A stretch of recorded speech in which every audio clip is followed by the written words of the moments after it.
Hello! Aujourd'hui je vous présente la troisième idée cadeau fait maison.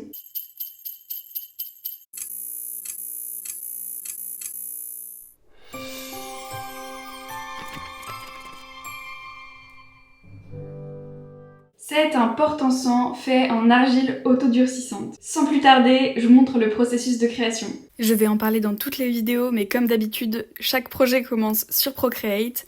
En l'occurrence, c'est vraiment un schéma, ça donne vraiment pas grand-chose, mais c'est une ligne de conduite pour ce que je vais faire plus tard.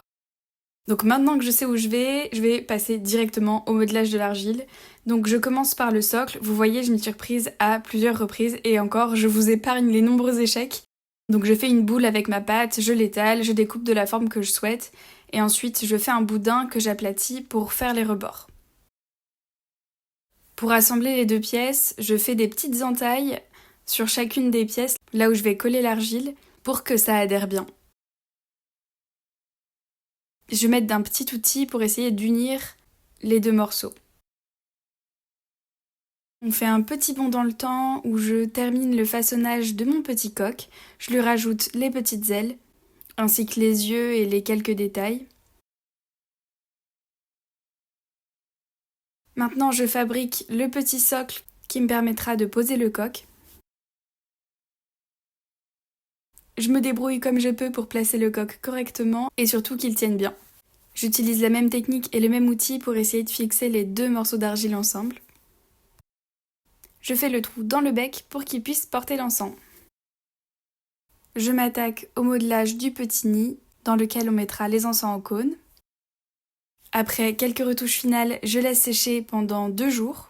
Une fois que ma pièce est sèche, je peux commencer à peindre. Pour ça, j'utilise de la peinture acrylique. Pendant que vous me regardez travailler, je voulais vous expliquer l'histoire derrière ce porte-encens petit coq. On avait un petit coq gris à la maison qui était très attachant, très affectueux avec l'humain. Et il y a quelques mois, il est parti, donc c'est un peu pour lui rendre hommage que j'ai fait cet encens à son image. Je trouve que le résultat est très chou et en plus c'est utile. Voilà pour la petite histoire.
Vient ensuite l'étape finale, le vernissage.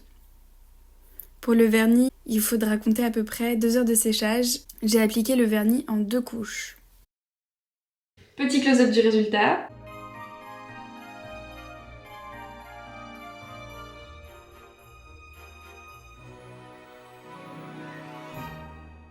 Merci d'avoir regardé cette vidéo, n'hésitez pas à la liker et à vous abonner. Et moi je vous dis à demain pour une nouvelle idée cadeau. Ciao!